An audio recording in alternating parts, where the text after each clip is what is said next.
Good evening. Today I have with me Rinto John from Privacy Pillar.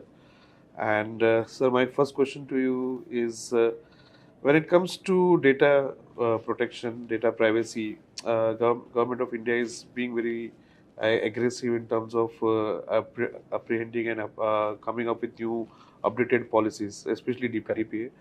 So with that, I would like to ask you, what has been the change in terms of the kind of queries the customers are asking, because you hold a very critical aspect of technology today.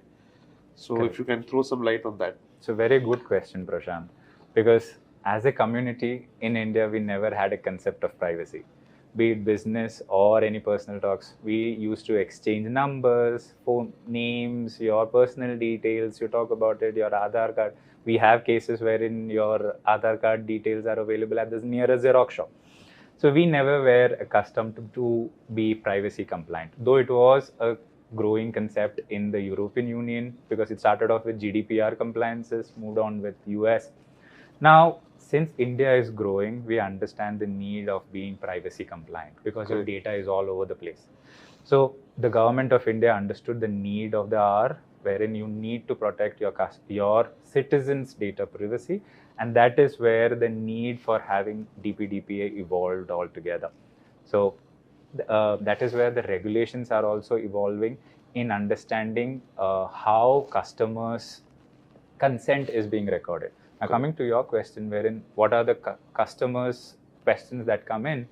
Now, every bit of data that the customer or the business captures from your end user, you need to have a consent attached to it. It's not only a plain, simple consent, it needs to be an affirmative, explicit consent for each and every data point that you're capturing. Okay. And for each and every purpose. Say, for example, I'm using your data only for an account opening purpose, or I'm using your data for marketing purposes. So businesses need to adapt to this. So that's where major changes are happening. That is where businesses are trying to build systems. That is where we are getting a whole lot of inquiries with respect to how your tools will help you be privacy compliant and comply with this new DPDPA regulations. Right. How challenging is it?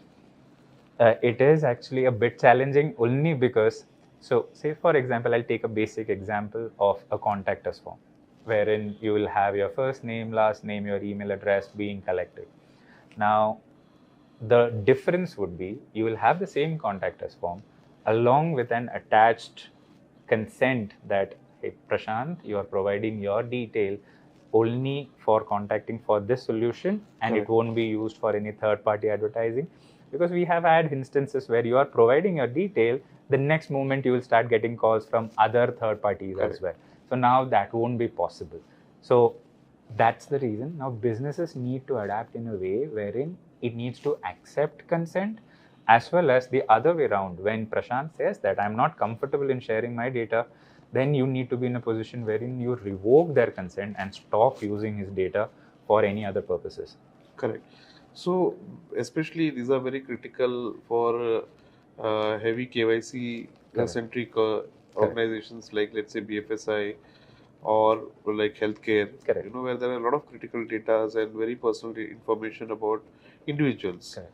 So, do such organizations need to have an overhauling approach, or is it something that they can start working on along with their existing systems in place?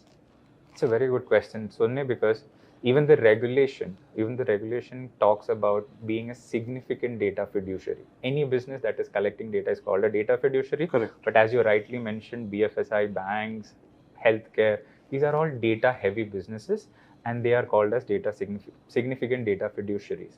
Now, they need to have systems in place wherein they start collecting consent and pass it down their pipeline.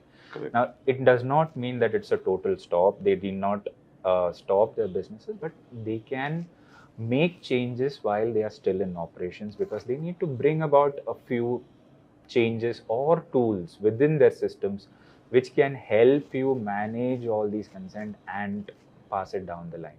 So I would ideally say that they can make the changes while they are in operations as Correct. well.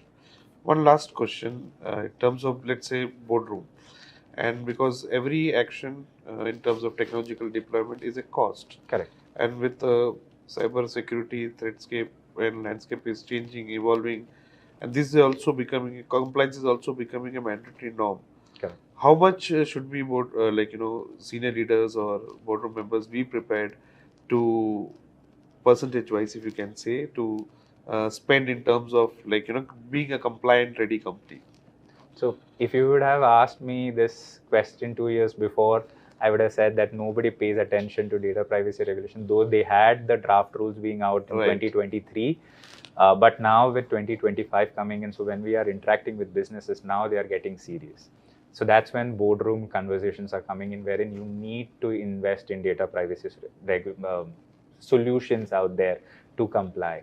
Earlier, it was not part of the question because nobody used to assign a budget for it.